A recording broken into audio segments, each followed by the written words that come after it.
Streptococcus pyogenes, commonly known as Group A Streptococcus, is a gram-positive bacterium responsible for a spectrum of human infections, ranging from mild conditions like strep throat to severe diseases such as toxic shock syndrome. Streptococcus pyogenes releases exotoxins known as A, B, and C. They can inhibit protein synthesis and degrade proteins, causing an inflammatory response in the body like fevers, coughs, and irritations in the throat. It spreads through respiratory droplets and direct contact with infected wounds. Diagnosis typically involves clinical evaluation and laboratory tests, with treatment focusing on antibiotics and supportive care. Preventative strategies include good hygiene practices and prompt treatment of infection. There are four major parts to innate immunity. The first are barrier defenses.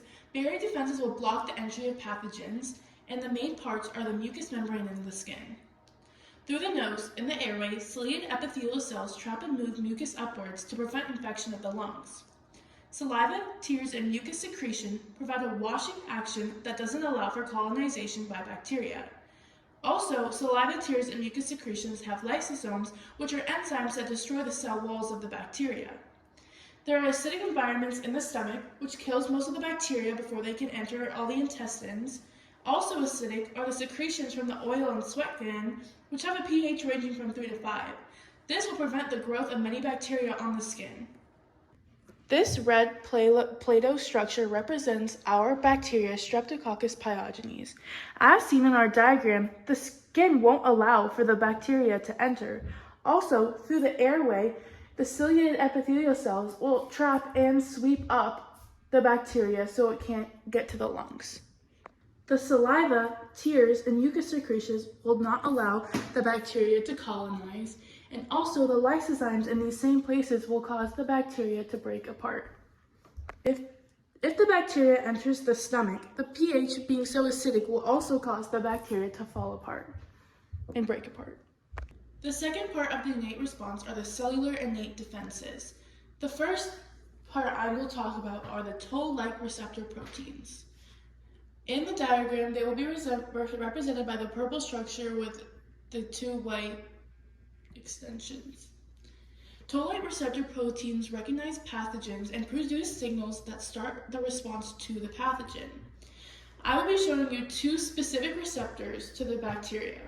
The first is TLR4, which is located on immune cell plasma membranes.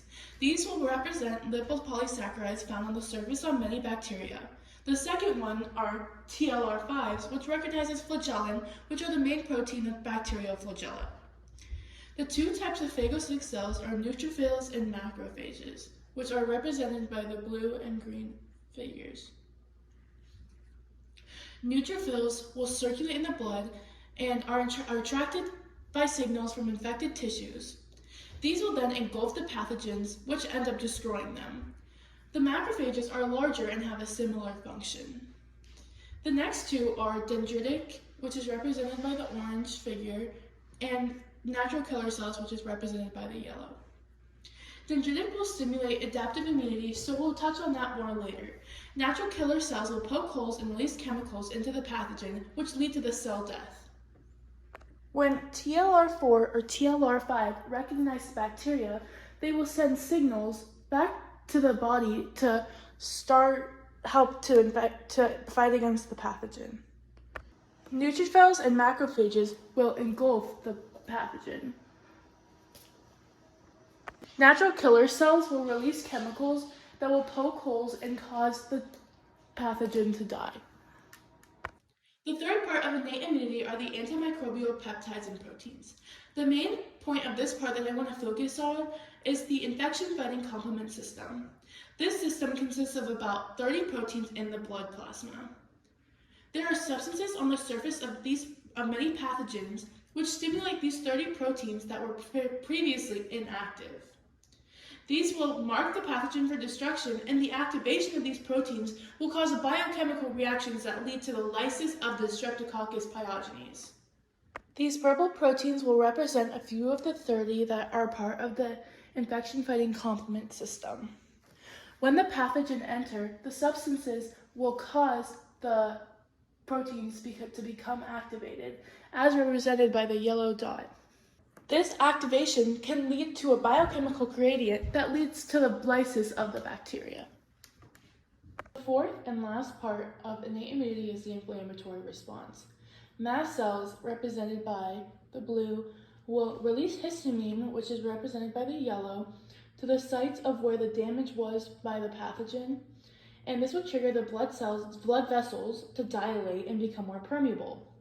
Because of this, the blood supply will increase to that area, which will produce typical symptoms of redness and increased skin temperatures.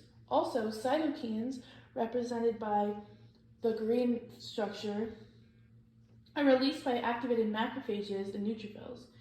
These will recruit other immune cells and will allow for an increased blood flow to the area.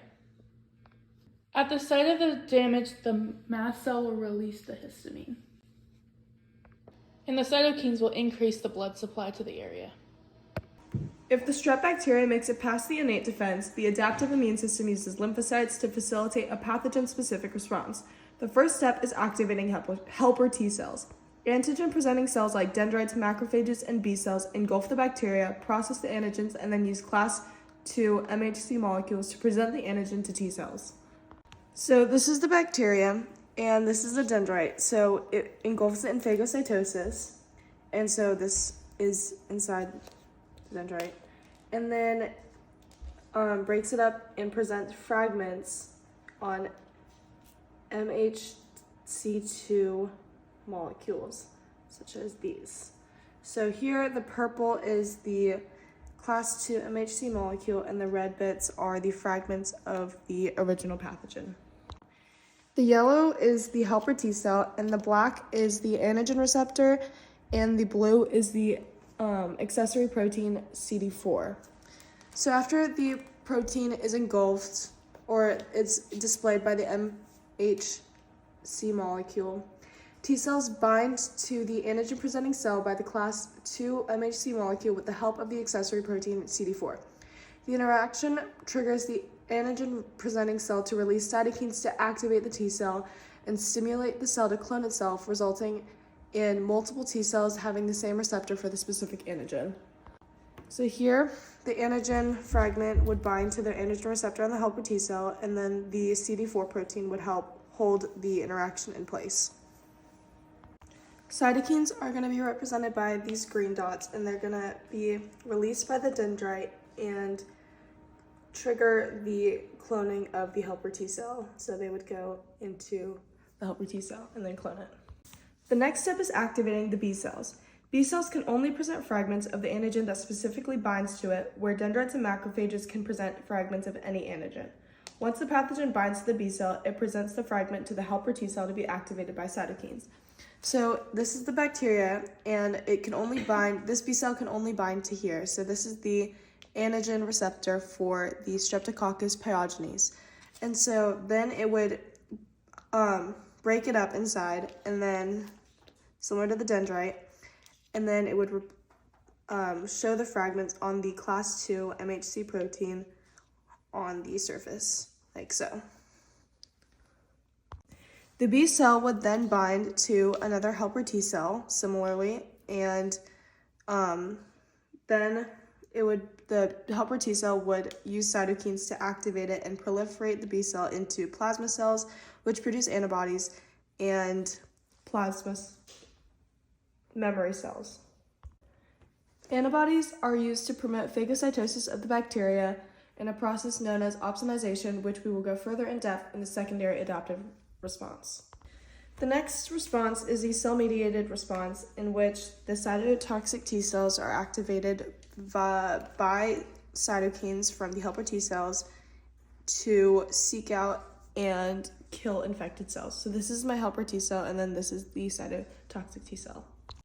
The green represents the infected eukaryotic cell, and the blue part is the class 1 MHC molecule presenting the fragment of the strep as the red. Cytotoxic T cells recognize the presented antigen and bind to it with the MHC complex 1.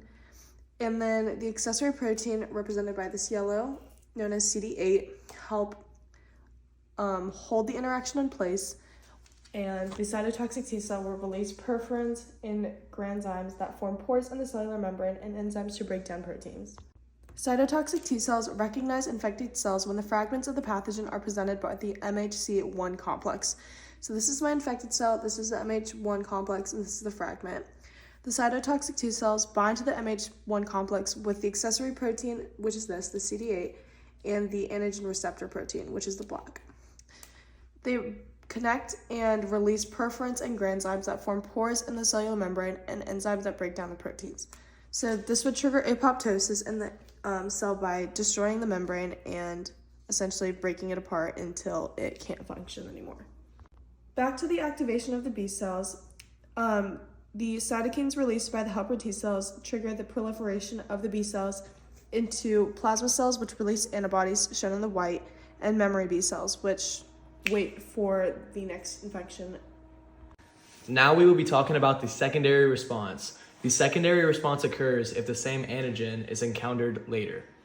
The secondary response responds faster, on average about 2 to 7 days after exposure, and it is more prolonged. Occurs when memory cells recognize specific antigens, and they involve lymphocytes such as memory T cells, which migrate to the thymus to mature, and memory B cells, which migrate to, or which are in the bone marrow to mature. These cells are long-lived and provide a basis for immunological memory. Now we will be talking about opsonization, which is when free-floating antibodies that bind to antigens of bacteria do not block the infection. Instead, they change the structure to make it look recognizable for macrophages and neutrophils to undergo phagocytosis. This process occurs when phagocytes have receptors that bind to the antibodies attached to the bacteria's surface, facilitating their engulfment and subsequent destruction. As presented here, the freely floating antibodies bind to the pathogen. These antibody-binded pathogens then float around, and the neutrophil, represented here, then binds the antibody and then engulfs the pathogen. Now we will talk about antibiotics. Antibiotics are medications used to fight infections by either killing the bacteria or inhibiting their growth. They are not effective against viral infections such as the cold or flu. An antibiotic that we will be focusing on is penicillin because it targets strep throat. Penicillin targets the bacteria's cell wall synthesis. Antibiotics in this class interfere with the formation of peptidoglycan, which is a crucial component of the bacteria's cell walls, which means that when penicillin acts on them, it weakens the cell wall, leading to bacterial death due to osmotic pressure. As represented by the teal color shape is an antibiotic. The red shape is a pathogen. An antibiotic's job, such as penicillin, is to degrade the cell wall, as explained before. So when penicillin comes up the pathogen, it slowly starts to degrade the cell wall. And thus, the pathogen is damaged and hopefully will die.